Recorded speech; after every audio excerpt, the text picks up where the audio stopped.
तो hello friends, कैसे हैं आप लोग। तो जैसा कि आपको पता है कि पिछले लेक्चर के अंदर हम लोगों ने मशीन लर्निंग की यूनिट नंबर 1 को बहुत अच्छी तरीके से कंप्लीट किया और आपने अच्छा खासा रिस्पांस भी दिया। आज हमारा सेकंड यूनिट डिस्कस होने वाला है, जिसके अंदर पूरे सेकंड यूनिट के कंसेप्ट को हम जानेंगे।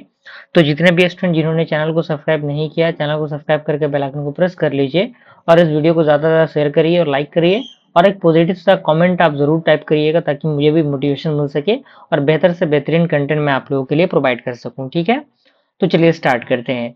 Linearity versus non linearity. सबसे पहले कह रहा है कि लिनियरिटी इन मशीन लर्निंग क्या होता है।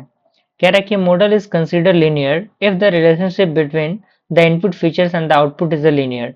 यानी जो मॉडल होता है लिनियर, कह सकते हैं कि लिनियर वो कंसीडर करता है कि यदि जो रिलेशनशिप होगा इनपुट फीचर्स एंड आउटपुट के बीच में वो लीनियर होगा। जिसका मतलब ये है कि जो आउटपुट होगा वो वेटेड सम होगा of the input features and the model can be describe with the linear equation. और जो मॉडल होगा हमारा वो एक लीनियर इक्वेशन, यानी y is equal to w1 x1 plus w2 x2 plus w3 x3 and up to wn xn plus b के equal क्या होगा। यानी ये क्या है, एक प्रकार का लीनियर इक्वेशन है जिस फॉर्मेशन में चीजें क्या होंगी, एग्जीक्यूट होंगी। जहां पे y आपका क्या है, y is the predicted output, यानी जो आउटपुट प्रिडिक्ट हुआ है। x1 x2 x3 xn आपका इनपुट फीचर्स है। w1 w2 wn आपका मॉडल्स वेट है और b आपका बेस टर्म है। ठीक है, अब यहाँ पे कह रहा है कि linear model assume that the output is a straight line relationship with in the input features. यानी जो लीनियर मॉडल है वो एज्यूम करता है कि जो आउटपुट है वो स्ट्रेट लाइन रिलेशनशिप को प्रोवाइड कर रहा है with in the input feature. जैसे एग्जांपल की बात करें, linear regression and the logistic regression, वो क्या है, आपका लीनियर मॉडल है। ठीक है, अगर हम कैरेक्टरिस्टिक्स की बात करें लीनियर मॉडल की, तो ये simple and easy to interpret होता है, work well when there is a linear relationship between the input and output. यानी ये बेहतर काम करेगा जब आपका रिलेशनशिप लीनियर होगा इनपुट एंड आउटपुट के बीच में। And limited in the capturing complex pattern in data, यानी जो आपके डेटा है उनके कॉम्प्लेक्स पैटर्न्स को कैप्चर करने में ये कहीं ना कहीं एक लिमिटेशन प्रोवाइड करता है। ठीक है, दूसरा हमारा आता है नॉन लिनियरिटी इन मशीन लर्निंग। कह रहा है कि model is consider non linear if the relationship between the input features and the output is not a straight line. यानी कोई भी मॉडल एक नॉन लीनियर कंसिडर होता है कब, जब आपका relationship input feature and output के बीच में वो स्ट्रेट लाइन ना हो। ठीक है, instant the relationship can be more complex, यानी रिलेशनशिप काफी कॉम्प्लेक्स हो सकता है, इन्वॉल्विंग द इंटरेक्शंस और a higher dimensional function that are not easily represented by a straight line। ठीक है, जिनको एक स्ट्रेट लाइन के द्वारा रिप्रेजेंटेड नहीं किया जा सकता। जैसे हम बात करें नॉन लीनियर मॉडल के एग्जांपल की, तो डिसीजन ट्री हो गया, क्योंकि ये क्रिएट करता है ब्रांचेस को जो डिवाइड करते हैं डेटा को in the non linear way. And neural network की बात करें, क्योंकि ये यूज करता है एक्टिवेशन फंक्शन को, जस्ट लाइक रेलो और द सिग्मोइड, जो इंट्रोड्यूस करता है नॉन लिनियरिटी को। सपोर्ट वेक्टर मशीन, जब एक नॉन लीनियर कर्नल यूज होते हैं तब इस कंडीशन में ये चीजें अप्लाई होती हैं। अब कैरेक्टरिस्टिक्स भी दिया गया है इसका। कह रहा है कि more flexible and capable of capturing complex patterns in data, यानी डेटा के कॉम्प्लेक्स पैटर्न्स को कह सकते हैं कि काफी बेहतर तरीके से ये समझ पाता है, काफी फ्लेक्सिबल होता है। And they often perform the better than the linear model, यानी ये लीनियर मॉडल से थोड़ा बेहतर वर्क परफॉर्म करता है जब अंडरलाइन करना होता है डेटा रिलेशनशिप को नॉन लीनियर वे में। And more challenging to interpret, okay, यानी ज़्यादा से ज़्यादा चैलेंजिंग फैक्टर्स इसके अंदर इंटरप्ट हो सकते हैं। And can be prone to over fitting the specifically if the model is too complex, यानी जब मॉडल काफ़ी कॉम्प्लेक्स हो for the amount of data available, तो इस कंडीशन में हम इसको यूज कर सकते हैं। अब आता है डिफरेंस बिटवीन की, क्योंकि कई बार एग्जामिनेशन में क्या होता है, हमें डिफरेंस बिटवीन वाला क्वेश्चन भी पूछ दिया जाता है, तो हर पॉइंट ऑफ व्यू से हमें तैयार रहना है। तो डिफरेंस दिए गए हैं linear model non linear model के। रिलेशनशिप की बात करें तो स्ट्रेट लाइन रिलेशनशिप होता है, ये complex curved and piece wise relationship होता है। एग्जांपल जैसे लीनियर रिग्रेशन, लॉजिस्टिक रिग्रेशन, इसके अंदर decision tree, neural networks, SVMs with the non linear kernels. Flexibility की बात करें तो ये लेस फ्लेक्सिबल होता है एंड ये बेहतर होता है फॉर द सिंपल प्रॉब्लम। ये काफी ज्यादा फ्लेक्सिबल होता है और बेहतर होता है कॉम्प्लेक्स प्रॉब्लम के लिए। इंटरप्रेटेबिलिटी की बात करें तो easy to interpret and harder to implement interpret, okay. ये बेहतर काम करता है with the linearly separable data and ये बेहतर काम करता है with the non linearly separable data. अगर हम कंप्यूटेशनल कॉस्ट की बात करें तो ये थोड़ा सा कम होता है और ये हायर होता है due to the model complexity. अब कह रहा है कि when use linear versus non linear, यानी कब यूज करते हैं, तो इसका पूरा फंडामेंटल यहाँ पे दिया हुआ है, आप इसको देख सकते हैं। ठीक है, अगला हमारा टॉपिक है activation function just like sigmoid and रेलो एक्सेट्रा। ये सारे एक्टिवेटर्स एक्टिवेशन फंक्शंस क्या होते हैं? तो कह रहा है कि activation function in machine learning are crucial component of neural network because they introduce non linearity allowing the network to learn complex pattern and relationship in data. यानी जो एक्टिवेशन फंक्शन होता है मशीन लर्निंग के अंदर वो काफी क्रूसिकल component होता है न्यूरल नेटवर्क का, क्योंकि ये इंट्रोड्यूस करता है नॉन लिनियरिटी को, जो अलाउ करता है कि नेटवर्क जो है वो लर्न करता है कॉम्प्लेक्स पैटर्न को एक रिलेशनशिप एंड डेटा के अकॉर्डिंग। ठीक है, एंड कह रहा है कि विदाउट एक्टिवेशन फंक्शन यानी बिना एक्टिवेशन फंक्शन के अ neural network would essentially behave like a linear model. तो जो लीनियर आपका जो नेटवर्क होगा न्यूरल नेटवर्क वो एक लीनियर मॉडल की तरह बिहेव करेगा और which limit its capability of to the model non linear data. ठीक है, अब यहाँ पे चीजें दी गई हैं जैसे सिग्मोइड फंक्शन की हम बात करें जिसे हम लोग लॉजिस्टिक फंक्शन एक्टिवेशन फंक्शन कहते हैं। तो कह रहा है कि the sigmoid function squashes its input into the range between 0 to 1। यानी ये जो सिग्मोइड फंक्शन होता है वो स्क्वेस करता है इनपुट को जिसका रेंज 0 से 1 के बीच में होता है, एंड ये यूजफुल बनाता है चीजों को fit the binary classification problem and specifically in the output layer of a neural network. ठीक है, जिसका फंक्शन फॉर्मूला दिया हुआ है sigma x is equal to 1 plus e to the power minus x, जिसका रेंज आपका 0 से 1 के बीच में होगा। उनके प्रॉपर्टीज दिए गए हैं। कहाँ कहाँ यूज होता है? For the binary classification problem and output layer of the binary classifier. Clear है? हमारा आता है हाइपरबोलिक टेंजेंट जिसे हम लोग टेनेज फंक्शन भी कहते हैं। तो टेनेज फंक्शन बिल्कुल सिग्मोइड फंक्शन के जैसा ही है, लेकिन इसके जो आउटपुट रेंज होते हैं वो -1 से लेके +1 के बीच होते हैं, and it is often used in the hidden layer because it centre the data around 0। यानी ये डेटा के अराउंड 0 के अकॉर्डिंग काम करता है जिनको स्पीड को ट्रेनिंग किया जा सकता है। ठीक है, जैसे अगर हम फॉर्मूला की बात करें तो 10h(x) इज इक्वल टू ई का पावर एक्स माइनस ऑफ ई का पावर माइनस एक्स अपॉन ई का पावर एक्स प्लस ई का पावर माइनस एक्स। ठीक है, जिसका रेंज आपका दिया है -1 से 1 तक। प्रॉपर्टीज की बात करें तो स्मूथ एंड डिफरेंशिएबल होगा ये, आउटपुट वैल्यू इसका -1 से 1 के बीच में होगा। ठीक है, कॉमन यूजेस जैसे hidden layer in neural network, यानी न्यूरल नेटवर्क के हिडन लेयर जो होते हैं वहां पे इसके यूज होते हैं। अगला हमारा आता है रेक्टिफाइड लिनियर यूनिट जिसे हम लोग रेलू बोलते हैं। तो ये जो आपका रेलू फंक्शन होता है one of the most popular activation function in deep learning, यानी डीप लर्निंग के अंदर one of the most important function ये कहलाता है जो पार्टिकुलरली हिडन लेयर में काम करता है, and it is simple and has the become the widely adapted due to its performance in practice. यानी प्रैक्टिस ऑफ परफॉर्मेंस में इसका जो वाइडली यूज है वो होता है, और इसका फॉर्मूला है ReLU x is equal to max of 0, ठीक है, जिसका रेंज आपका 0 से लेके इनफाइनाइट तक रहता है, और इनके प्रॉपर्टीज आपके सामने मेंशन है। यूजेस भी दिए गए हैं जैसे hidden layer of deep neural network specifically in the combinational neural network and the feed forward networks.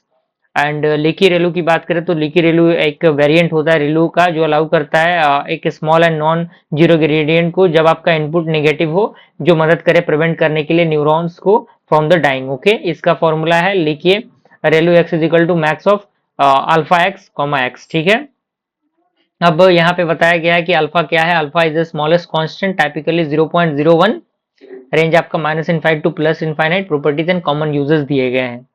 अगला हमारा आता है पैरामीट्रिक रेलू। ठीक है, यहाँ पे कह रहा है कि P ReLU function generalize the leaky ReLU by learning the slope of the negative part of the function instead of using a fixed value. यानी जो रेलू फंक्शन होता है वो जनरलाइज करता है जो आपके लीकी रेलू होते हैं by the learning of the slope, यानी स्लोप के लर्निंग के द्वारा ऑफ द नेगेटिव पार्ट, जिससे फंक्शन जो है वो फिक्स वैल्यू को असाइन कर पाए। तो इसका formula max of alpha x comma x होता है, और इसका भी रेंज आपका -∞ टू प्लस इनफाइनाइट तक होता है, और इसके प्रॉपर्टीज दिए गए हैं। उसके बाद आपका आता है सॉफ्ट मैक्स फंक्शन। तो soft max function is commonly used in the output layer of a neural network for the multi class classification problem. यानी सॉफ्ट मैक्स फंक्शन जो है वो कॉमनली यूज होते हैं आउटपुट लेयर में न्यूरल नेटवर्क के multi class classification problem के लिए, एंड ये कन्वर्ट करता है लॉजिट्स को, ठीक है, एक प्रोबेबिलिटीज सम ऑफ 1 में। ठीक है, जैसे कि इसका फॉर्मूला है ई का power z i upon sigma j e का power z j. Okay, z i आपका इनपुट होता है of the ith class, and जो डिनोमिनेटर होगा वो सम ऑफ द एक्सपोनेंशियल होगा of the all output. Okay, अब और भी चीजें यहाँ पे कॉमन यूजेस एंड प्रॉपर्टीज भी दिए गए हैं। अगला हमारा आता है स्विस। स्विस क्या होता है? स्विस कह रहा है कि swish activation function was proposed by the researchers at the Google as an alternative to ReLU. यानी जो स्विस एक्टिवेशन फंक्शन है वो प्रपोज्ड हुआ किसके द्वारा? रिसर्चर्स एट द गूगल, यानी गूगल के अंदर इसको डेवलप किया गया था। ठीक है, and it combine the non linearity of sigmoid with the linearity of the identified function. यानी इसको कंबाइन किया गया नॉन लिनियरिटी सिग्मोइड और लिनियरिटी आइडेंटिटी फंक्शन के द्वारा, जो चीजों को काफी स्मूथ बनाता है, और इसका फॉर्मूला भी दिया हुआ है swish x is equal to x into sigma x. ठीक है, इसका रेंज भी आपका minus infinite to plus infinite तो होगा, प्रॉपर्टीज भी इसके दिए गए हैं। अगला हमारा आता है एलू, जिसे हम लोग एक्सपोनेंशियल लीनियर यूनिटी कहते हैं। तो ये भी अनदर वेरिएंट होता है रेलू का, जिसका एम होता है एड्रेस करना प्रॉब्लम को, जो डेड न्यूरन के अकॉर्डिंग चीजों को बेहतर बनाने में काम करता है, ठीक है। और इसका भी फॉर्मूला है एक्स, जब आपका x greater than equal to zero होगा, और आपका ई का पावर एक्स माइनस वन जब एक्स लेस देन जीरो होगा, ठीक है। और यहाँ पे प्रॉपर्टीज एंड रेंजेस इसके दिए गए हैं। अब यहाँ पे एट द लास्ट पॉइंट आपको ये समरी टेबल पता होना चाहिए, क्योंकि समरी टेबल के अकॉर्डिंग ही बहुत सारी चीजें याद हो जाती हैं। तो याद करने के पॉइंट ऑफ व्यू से ये बहुत इंपॉर्टेंट है, तो इनको आपको अच्छी तरीके से स्क्रीनशॉट लेके इनको लिख लेना है, जिससे कि आपके पास चीजें रहेंगी तो एग्जामिनेशन के समय में ये चीजें बहुत ज्यादा फायदेमंद होती हैं। अब हमारा आता है वेट एंड बैस। क्या होते हैं वेट एंड बैस, आपके सामने दिए गए हैं। सबसे पहले हम वेट्स की बात करें तो डेफिनेशन दिया गया है वेट का, कह रहा है कि weights are the parameter within the neural network that transform into data within the network layer. यानी जो वेट है वो एक पैरामीटर होता है एक न्यूरल नेटवर्क के द्वारा, जो ट्रांसफॉर्म करता है इनपुट डेटा को एक नेटवर्क लेयर के अकॉर्डिंग। अगर हम इसके पर्पस की बात करें तो ये डिटरमाइन करता है स्ट्रेंथ को और इंपॉर्टेंस को इनपुट फीचर्स के। एनालॉजी की बात करें तो think of them to knobs the network can tune to make the model fit the training data. यानी जो ट्रेनिंग डेटा है उसके अकॉर्डिंग जो मॉडल है वो फिट कर सके अपने चीजों को, इसके लिए यूज होता है। और इसका एग्जांपल भी दिया गया है, आप यहाँ पे देख सकते हैं। बेस की बात करें तो बेस एक प्रकार का एडिशनल पैरामीटर होता है इन द न्यूरॉन, जो अलाउ करता है मॉडल को फिल्ट करने के लिए डेटा के better by the shifting the activation function. Purpose की बात करें, कह रहा है कि it lets the activation function move left to right. यानी ये मतलब बेसिकली एक एक्टिवेशन फंक्शन की तरह काम करता है, जो कि लेफ्ट से राइट की तरफ मूव करते हैं, जो क्रूसिकल होते हैं जब डेटा के पास कोई भी पास ना हो through the region, okay. Analogy भी आपके सामने इसका दिया हुआ है। अब इसके फॉर्मूला एक दिए गए हैं, output is equal to W into x plus b, जहां पे डब्ल्यू आपका वेट होता है और बी आपका बेस होता है, ठीक है। अब हमारा आता है लॉस फंक्शन। क्या होते हैं, कितने टाइप के होते हैं, ये भी आपके सामने दिए गए हैं। तो loss function means the difference between the model prediction and the actual target value. यानी लॉस हम कैसे फाइंड आउट करते हैं, जो हमने वैल्यू निकाला और जो एक्चुअल वैल्यू है उनके बीच का माइनस करके ही, यानी डिफरेंस निकाल के ही हम करते हैं। तो वही चीजें दी गई हैं। And it is the model, it is the number that represented how bad the model current guesses. यानी ये बताता है कि जो नंबर रिप्रेजेंटेड हो रहे हैं कि वो आखिर कैसे कितने बैड हैं जो मॉडल करंट गेस किए गए हैं। अब ये किस तरीके से काम करेगा, तो इसका वर्किंग प्रोसेस दिया गया है। पहला की जो मॉडल है वो प्रेडिक्शन उस काम करेंगे। The loss function compare the prediction to the true table. यानी लॉस फंक्शन जो है वो कंपेयर करेगा जो हमारे ट्रू वैल्यू आए हैं उनसे, एंड ये रिटर्न करेगा लॉस वैल्यू को।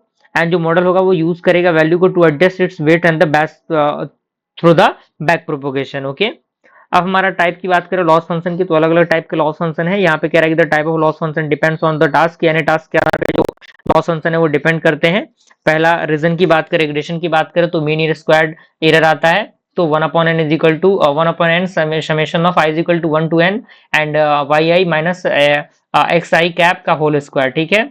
और यहाँ पे एक मीन एब्सोल्यूट एरर आता है, इसका भी फॉर्मूला दिया गया है। तो सारे फॉर्मूलाज आपके सामने दिए गए हैं, आप इनको लिखिएगा, ठीक है।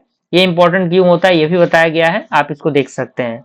अगला हमारा आता है ग्रेडियंट डिसेंट। क्या होता है ग्रेडियंट डिसेंट, ये भी हम डिस्कस करेंगे। तो सारी चीजें हमारे सामने मेंशन की गई हैं, आप यहाँ पे देख सकते हैं। तो gradient descent is an algorithm used to minimize the loss function by adjusting the model weight and the basis. यानी ग्रेडियंट डिसेंट एक प्रकार का एल्गोरिथम होता है जिनका हम यूज करते हैं मिनिमाइज करने के लिए लॉस फंक्शन को, by adjusting the model weight and the basis. यानी मॉडल के वेट एंड बेस्ट को एडजस्ट करके हम इसको क्या करते हैं, मिनिमाइज करते हैं कॉस्ट को, ठीक है। अब यहाँ पे बताया गया कि ये किस तरीके से काम करेंगे, वर्किंग प्रोसेस इसका स्टेप दिया गया है। सबसे पहले इनिशियलाइज वेट एंड बेस, यानी जो भी आपके वेट एंड बेस है उनको इनिशियलाइज करना। Make a prediction and calculate the loss using a loss function, and loss function की मदद से लॉस को कैलकुलेट करेंगे। कंप्यूट द ग्रेडियंट, ग्रेडियंट को कंप्यूट करेंगे एंड अपडेट करेंगे वेट को एंड बेस को in the opposite direction of the gradient to reduce the loss, and repeat करेंगे प्रोसेस को जब तक कि लॉस आपका मिनिमाइज नहीं हो जाता, ठीक है। अब यहाँ पे एक फॉर्मूला दिया गया है for each weight W is equal to W minus alpha del L upon del sorry W, okay. जहाँ पे ये आपका लर्निंग रेट है, अल्फा आपका लर्निंग रेट है यहाँ पे दिया गया है, और del L upon del W आपका क्या है, आपका वो ग्रेडियंट है लॉस का with respect to the weight, okay. अब इंपॉर्टेंट कॉन्सेप्ट की बात करें तो learning rate alpha too small slow learning, काफी स्मॉल होगा तो लर्निंग स्लो होगा, काफी बड़ा होगा तो ओवर शूटिंग द मिनिमम और diverging, okay. Local minima versus global minima भी आपके सामने दिया हुआ है। अब टाइप की बात करें तो batch gradient descent, stochastic gradient descent and mini batch descent आपका दिया है, आप इसको देख सकते हैं। अगला हमारा आता है मल्टी लेयर नेटवर्क। क्या होता है मल्टी लेयर नेटवर्क, तो यहाँ पे कह रहा है कि multi layer network in machine learning typically refer to a multi layer multilayer perception which is the type of feed forward artificial neural network. यानी मल्टीलेयर नेटवर्क जो है मशीन लर्निंग के अंदर टाइपिकली डिफर करता है मल्टीलेयर परसेप्शन को, जो typically feed forward artificial neural network के अंदर यूज होते हैं। और it is the one of the most fundamental architecture in deep learning. यानी ये फंडामेंटल आर्किटेक्चर होता है डीप लर्निंग के अंदर, और ये कंपोज करता है मल्टीपल लेयर को नोड्स में, ठीक है। एंड ये इंक्लूड करता है स्ट्रक्चर्ड, यहाँ पे इसके दिए गए हैं जैसे कि इनपुट लेयर हो गया, हिडन लेयर हो गया है, ठीक है। उसके साथ साथ आउटपुट लेयर होता है, ये चीजें दी गई हैं। अब आता है कि वाई मेक्स इट मल्टीलेयर, यानी आखिर इसको क्यों मल्टीलेयर बनाया जाता है, क्या मल्टीलेयर है। तो ये it has at least one hidden layer, यानी इसके पास कम से कम एक हिडन लेयर होता है। हर एक लेयर फुली कनेक्टेड होगा टू द नेक्स्ट, एंड हर एक ज्यादा लेयर होगा तो डीपर नेटवर्क होगा, ठीक है। अब हमारा यूज केसेस दिए गए हैं जैसे हैंड रिटन डिजिट रिकॉग्निशन के अंदर प्रेडिक्ट करने के लिए हाउसिंग प्राइस को, सेंटिमेट करने के लिए एनालिसिस को, ठीक है। टाइम सीरीज की कंसेप्ट दिए गए हैं जैसे वेट एंड बेसिस क्या होते हैं, activation function, back propagation, gradient distance, ठीक है। अगला हमारा आता है बैक प्रोपोगेशन क्या होता है। तो back propagation sorted for the back propagation of error is an algorithm that is used to train a neural network, यानी न्यूरल नेटवर्क को ट्रेन करने के लिए यूज होता है, ठीक है। एंड ये कहता है कि it is how a network learn from the mistake, यानी ये बताता है कि आखिर कैसे जो नेटवर्क है वो मिस्टेक से चीजों को सीखेगा by adjusting its weight to the minimizes the error, ठीक है। अगर हम बेसिक आइडिया की बात करें, बिग आइडिया की, तो make a prediction with the current network, यानी करंट नेटवर्क के अकॉर्डिंग चीजों को प्रेडिक्ट करना, मेजर द एरर, यानी एरर को मेजर करना using the loss function, propagate करना एरर को backward through the network, and update करना वेट को to reduce the future errors, okay. अगला हमारा स्टेप बाय स्टेप ब्रेकडाउन यहाँ पे दिया हुआ है। सबसे पहले फॉरवर्ड पास, उसके बाद आपका कंप्यूट लॉस, देन आपका बैकवर्ड पास होगा, उसके बाद अपडेट वेट होगा। यहाँ पे आपकी सारी चीजें दी गई हैं और यहाँ पे एग्जांपल भी दिया गया है। अगला हमारा आता है वेट का इनिशियलाइजेशन। कैसे होगा वेट का इनिशियलाइजेशन, इसका पूरा कंसेप्ट आपके सामने दिया हुआ है। कह रहा है कि it is the process of assigning the initial value of the weight to the weight in a neural network before training start, यानी ट्रेनिंग स्टार्ट से करने से पहले जो प्रोसेस होगा उसको इनिशियल वैल्यू को असाइन करना पड़ेगा टू द वेट, ठीक है, न्यूरल नेटवर्क के अकॉर्डिंग। अब bad initialization can lead to, यानी जो कह सकते हैं कि बेहतर इनिशियलाइजेशन नहीं होता, वो किस चीज को लीड कर सकता है, वो स्लो ट्रेनिंग के लीड कर सकता है, एंड वेनिस कर सकता है और एक्सप्लोड कर सकता है ग्रेडियंट्स को, ठीक है। अब ये क्यों मैटर करता है, तो कह रहा है कि neural network learn by updating multiple weights via back propagation, यानी बैक प्रोपोगेशन के द्वारा इनको अपडेट किया जा सकता है। यदि वेट आपका इनिशियलाइज हो पुअरली, तो अगर काफी ज्यादा छोटा होगा तो ग्रेडियंट वैनिश होंगे, काफी ज्यादा बड़ा होगा तो ग्रेडियंट एक्सप्लोड होंगे, और all the same the asymmetry problem, ठीक है। अगर गुड इनिशियलाइजेशन होगा तो फास्टर एंड बेटर लर्निंग होगा। अब हमारा कॉमन इनिशियलाइजेशन मेथड दिया गया, आप इस यहाँ पे देख सकते हैं, इसको पूरे कंसेप्ट आपके सामने दिए गए हैं, जैसे जीरो इनिशियलाइजेशन हो गया, रैंडम इनिशियलाइजेशन हो गया, एक्सेवियर इनिशियलाइजेशन हो गया, H E initialization, uniform and normal initialization, सारी चीजें दी गई हैं, ठीक है। अब यहाँ पे एक्सेवियर जो मेथड है उसका एक फॉर्मूला दिया हुआ है, आप इस फॉर्मूला को अच्छी तरीके से लिखिएगा, क्योंकि इस फॉर्मूला पे बहुत सारे न्यूमेरिकल क्वेश्चंस भी आते हैं एग्जामिनेशन में। तो फॉर्मूला याद रहेगा तभी आप वैल्यू को पुट करेंगे तो आपको आंसर मिलेगा। अब हमारा आता है ट्रेनिंग एंड टेस्टिंग। आपको नाम से पता लग रहा होगा ट्रेनिंग टेस्टिंग क्या फंडामेंटल रोल प्ले करता है, तो कोई बहुत बड़ी चीज नहीं है इसके अंदर। तो ट्रेनिंग एंड टेस्टिंग का पूरा प्रोसेस दिया गया। ट्रेनिंग का मतलब टीच करना मॉडल को to learn the pattern from data, यानी डेटा के जो पैटर्न है उनको, उनसे चीजों को सीखना डेटा के अकॉर्डिंग। एंड टेस्टिंग इवेलुएट करना कि आखिर कैसे जो मॉडल है वो परफॉर्म करता है ऑन द अनसीन डेटा, ठीक है। एंड ट्रेनिंग फेसेस यहाँ पे दिए गए हैं, आप यहाँ पे देख सकते हैं, कुछ की एलिमेंट्स भी दिए गए हैं जैसे forward pass for the prediction, loss function for the error, back propagation for the compute gradient, optimizer for update the weights, ठीक है। ट्रेनिंग फेसेस दिए गए हैं, आप यहाँ पे देख सकते हैं, कुछ समरी टेबल भी दिया गया है, आप यहाँ पे इसको मेंशन कर सकते हैं। हमारा आता है अनस्टेबल ग्रेडियंट प्रॉब्लम। क्या होते हैं अनस्टेबल ग्रेडियंट प्रॉब्लम भाई, तो आपके सामने वो भी चीजें मेंशन की गई हैं, कोई बहुत बड़ी चीज नहीं है इसके अंदर, ठीक है ना। तो यहाँ पे कह रहा है कि what is the unstable gradient problem, तो यहाँ पे बताया गया कि it refer to two related issues during the back propagation, यानी बैक प्रोपोगेशन के दौरान दो रिलेटेड इश्यूज आती हैं। पहला यहाँ पे वैनिसिंग ग्रेडियंट, दूसरा आपका एक्सप्लोडिंग ग्रेडियंट, ठीक है।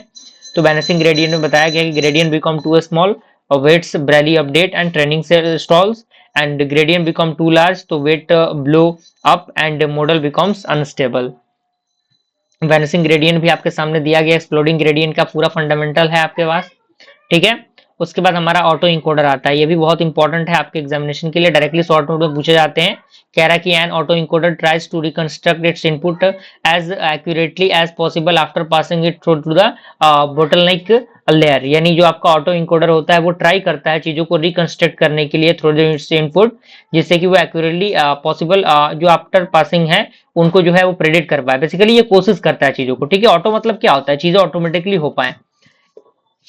अब इसके अंदर एक टर्म इनकोडर आता है जो कंप्रेस करता है, compresses the input into a latent space representation and decoder reconstruct करता है ओरिजिनल इनपुट को फ्रॉम द latent representation। यहाँ पे आपके सामने चीजें दी गई हैं, आप यहाँ पे देख सकते हैं।